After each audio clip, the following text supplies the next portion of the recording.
तो hello friends, कैसे हैं आप सब लोग। आई होप कि आप सब बढ़िया होंगे और आगे भी बढ़िया रहो। तो आज हम आ गए न्यू वीडियो को लेकर, जिसमें हम पढ़ने वाले हैं हमारा जो चैप्टर है sexual reproduction in flowering plants, उसका second part.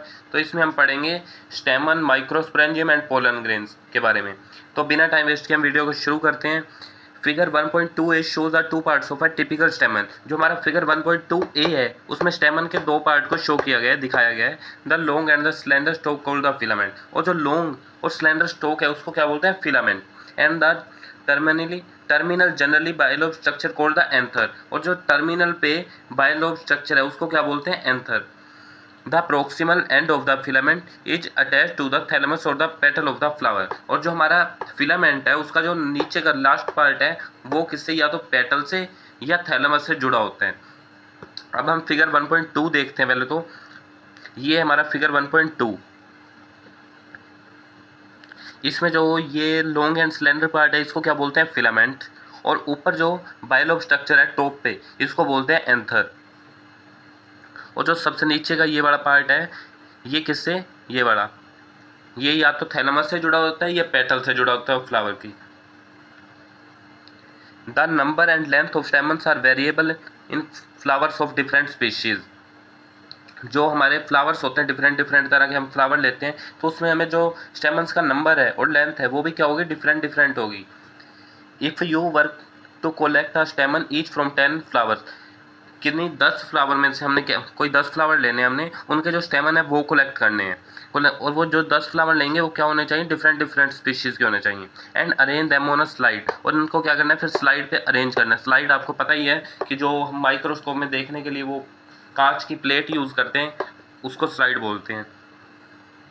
You would be able to appreciate the large variation in size in nature. जब हम इसको माइक्रोस्कोप में देखेंगे तो हमें काफ़ी ज़्यादा वेरिएशन नज़र आएंगी साइज में और इसकी शेप में। Careful observation of each stamen under a dissecting microscope and making neat diagram. अब हमने जब इसको माइक्रोस्कोप में देखा तो हमें जो भी स्ट्रक्चर नजर आएंगे तो उसके मान लो हमने डायग्राम्स बनाने हैं। Would elucidate the range in shape and attachment of anther in different species. जो इनकी शेप होगी उसका शेप का डायग्राम बनाना है, और जो attachment of anther in different flower, और जो अटैचमेंट होगी फ्लावर्स के साथ किसकी? ये जो हमारा फिलामेंट का नीचे वाला पार्ट था इसकी जो फ्लावर्स के साथ अटैचमेंट होगी, या तो पेटल से होगी या थैलेमस से, उसका डायग्राम बनाना है। A typical angiosperm anther is bilobed. जो एंथर है वो कैसा होता है? बायलोब स्ट्रक्चर है। With each lobe having 2 theca. एक लोब के अंदर कितने थीका होते हैं? 2। They are dithecous. इसको क्या, इसलिए इसको क्या बोला जाता है? डायथिकस बोला जाता है, क्योंकि एंथर क्या होता है? बायलोब्ड होता है। एक लोब के अंदर कितने थीका मिलते हैं? 2। इसलिए इसको क्या बोलते हैं? थीका। एक लोब के अंदर 2 थीका हुए तो 2 लोब के अंदर कितने थीका होंगे? 4। फिगर 1.2b, फिगर 1.2b में दिखाया गया। अब हम देखते हैं, ये हमारा है फिगर 1.2b। इसमें ये क्या है हमारा? एक लोब तो ये वाली होगी और एक लोब ये होगी, 2 लोब होगी। और एक लोब के अंदर कितने थीका मिलते हैं? 2। एक तो ये वाला हो गया और एक ये होगा। ये देखो, आप इस साइड देखो, एक ये और एक ये, 2 थीका हो गए एक लोब के अंदर। Open a longitudinal groove runs lengthwise separating the theca. और एक क्या होती है? ग्रूव, यानी कि नाली या पाइप बोल सकते हैं हम। वो जाती है, वो क्या करती है? ये जो थीका होते हैं इन चारों थीका को क्या करती है? सेपरेट करती है, अलग अलग करती है, 4 भागों में बांट देगी इन थीका को। Let us understand the various type of tissue and their organisation in transverse section of anther. जब हम एंथर को ट्रांसवर्स सेक्शन करते हैं, जैसे इस तरह से काटेंगे जब एंथर को, तो अब हमने उसका क्या करना है? जो हमारे अंदर टिश्यूज होंगे उनका वर्क और उनके बारे में पढ़ना है, टिश्यूज के बारे में। The bilobed nature of an anther very distinct in the transfer section of anther. जब हम एंथर को ट्रांसफर सेक्शन से कट करते हैं तो वो काफ़ी ज़्यादा अट्रैक्टिव लगते हैं। The anther is 4 sided tetragonal structure consisting of 4 microsporangia located at the corners 2 in each lobe. जो एंथर है वो कैसा स्ट्रक्चर है? 4 साइडेड है, यानी कि एंथर कितने साइडेड है? 4 साइडेड। एक साइड तो इसकी ये होगी, 1 2 3 और 4, ठीक है।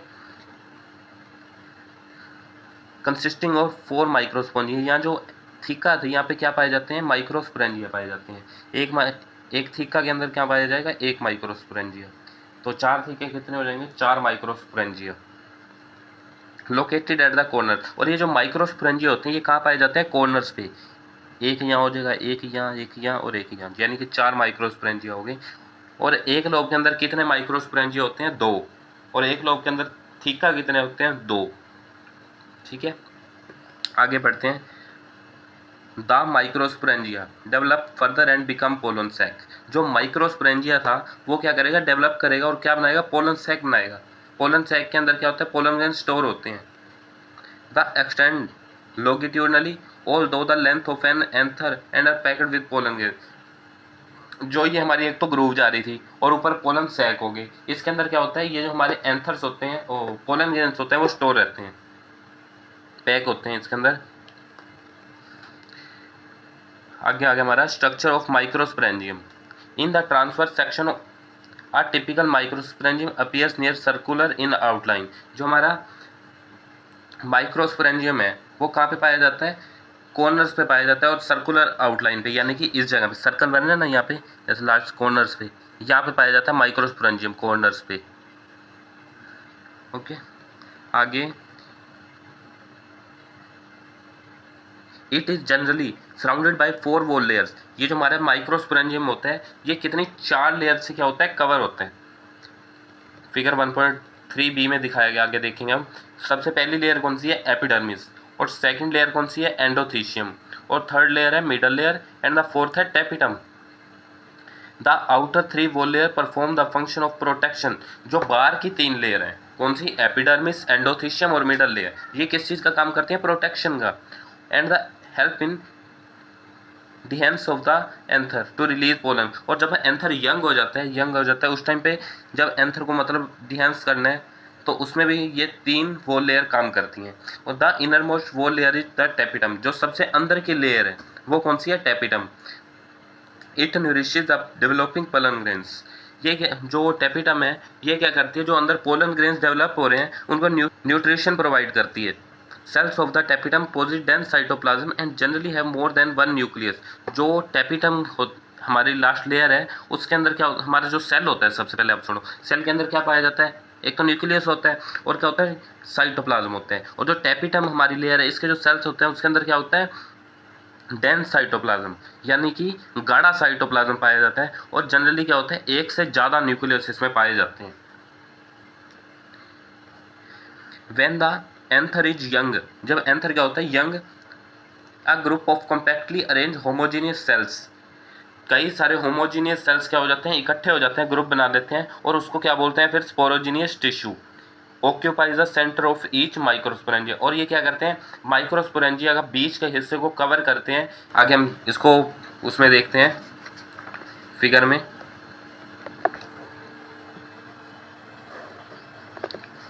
ये आ गया हमारा माइक्रोस्पोरेंजिया। सबसे पहले तो ये देखो, ये है हमारे माइक्रोस्पोरेंजिया 4। ये होगी हमारी एक लोब। आगे मान लो एंथर होता तो एंथर के ऊपर, ठीक है, ये दूसरी लोब एक। और इसकी ये कितनी लेयर हैं? 4 लेयर। सबसे पहले वाली लेयर कौन सी है? एपिडर्मिस। सेकंड कौन सी है? एंडोथीशियम। और थर्ड है मिडल लेयर और फोर्थ है टेपिटम।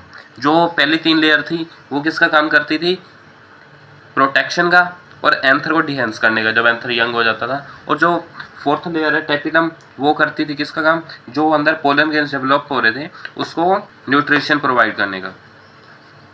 और हमने क्या पढ़ा था? माइक्रोस्पोरेंजिया के अंदर कौन सा सेल पाए जाते हैं? Homogeneous cell. होमोजीनियस सेल क्या हो जाते हैं? कई सारे होमोजीनियस सेल इकट्ठे होकर क्या बनाते हैं? Sporogenous tissue.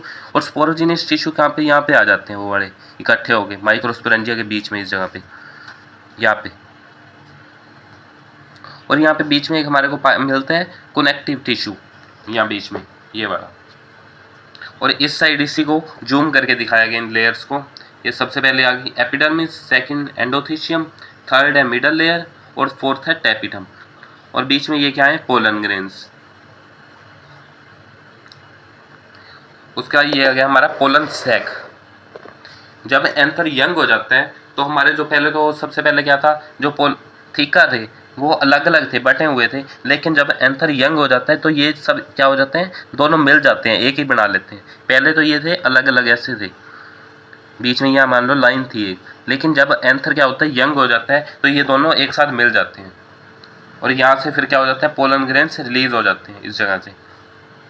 Pollen grain release में कौन सी वॉल लेयर काम करती है, एपिडर्मिस, एंडोथीशियम और मिडल लेयर, जो 3 लेयर थी ये।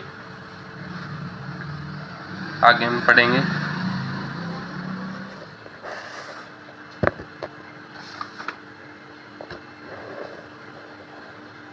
Microsporogenesis.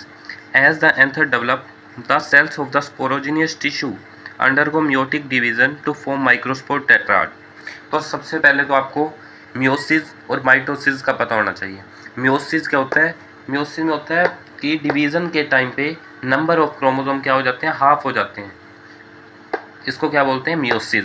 मियोसिस को रिडक्शनल डिवीज़न भी कहा जाता है, रिडक्शनल डिवीज़न। और माइटोसिस में क्या होता है कि डिवीज़न के टाइम पे नंबर ऑफ क्रोमोसोम सेम रहते हैं, उसको बोलते हैं माइटोसिस। माइटोसिस को इक्वेशनल डिवीज़न भी कहा जाता है।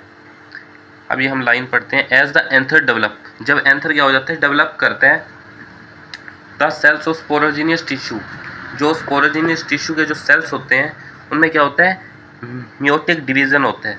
मियोटिक डिवीज़न क्या होता है, यानी कि माइटोसिस। माइटोसिस होता है टू फॉर्म माइक्रोस्पोर टेट्राड, जिससे क्या वो क्या बनाते हैं, माइक्रोस्पोर टेट्राड। आगे देखते हैं हम।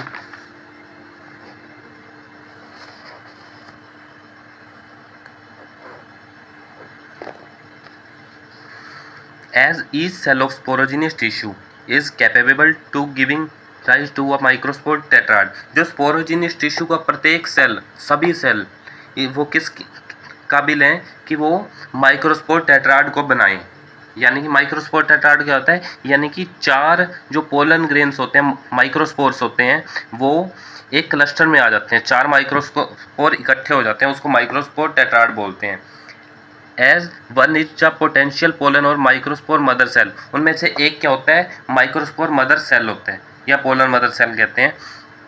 The process of formation of microspores, microspores का बनना किससे, पोलन मदर सेल से या माइक्रोस्पोर मदर सेल से, उस प्रोसेस को क्या बोलते हैं, माइक्रोस्पोरोजेनेसिस। द माइक्रोस्पोर, सबसे क्या पहले क्या होता है, स्पोरोजीनियस टिश्यू होगा। स्पोरोजीनियस टिश्यू से क्या बनेगा, स्पोरोजीनियस सेल बनेगा। स्पोरोजीनियस सेल में क्या होगा, माइटोसिस होगा, जिससे क्या बनेगा, microspore mother cell. Microspore mother cell में क्या होगा, माइटोसिस होगा। माइटोसिस से क्या बनेगा, माइक्रोस्पोर टेट्राड। माइक्रोस्पोर टेट्राड से क्या बनेगा, आगे उसमें मियोसिस होगा और पोलन ग्रेन्स बन जाएंगे। वो एक दूसरे से क्या होगा, अलग अलग हो जाएंगे, फिर क्या बनेगा, पोलन ग्रेन बनेंगे। The spores, the microspores as they are formed are arranged in a cluster of 4 cells. The microspore tetrad, जब वो माइक्रोस्पोर्स बनते हैं वो क्या हो जाता है, 4 माइक्रोस्पोर्स का एक क्लस्टर बन जाता है, ग्रुप बन जाता है, जिसको क्या बोलते हैं, माइक्रोस्पोर टेट्राड बोलते हैं। As the anther mature and dehydrate, जब एंथर क्या हो जाता है, मैच्योर हो जाता है और डिहाइड्रेट हो जाता है, the microspore dissociate from each other, जब एंथर क्या होगा, मैच्योर होगा, तब ये क्या होंगे, जो माइक्रोस्पोर्स थे, जो 4 माइक्रोस्पोर का क्लस्टर बना था, ये एक दूसरे से क्या हो जाएंगे, अलग अलग हो जाएंगे और क्या बना देंगे, पोलन ग्रेन बन जाएंगे। इनसाइड ईच माइक्रोस्पोरेंजियम, प्रत्येक माइक्रोस्पोरेंजियम के अंदर सेवरल थाउजेंड ऑफ माइक्रोस्पोर्स या पोलन ग्रेन्स, एक माइक्रोस्पोरेंजियम के अंदर हजारों पोलन ग्रेन्स पाए जाते हैं, बनते हैं उसके अंदर। That are released with the dehiscence of anther, जो कि जब एंथर डिहेंस होता है उस टाइम पे क्या हो जाते हैं, रिलीज हो जाते हैं। ओके, बाय बाय, मिलते हैं नेक्स्ट वीडियो में। अगर वीडियो अच्छी लगी हो तो लाइक ज़रूर करना और हमारे चैनल को भी सब्सक्राइब करना।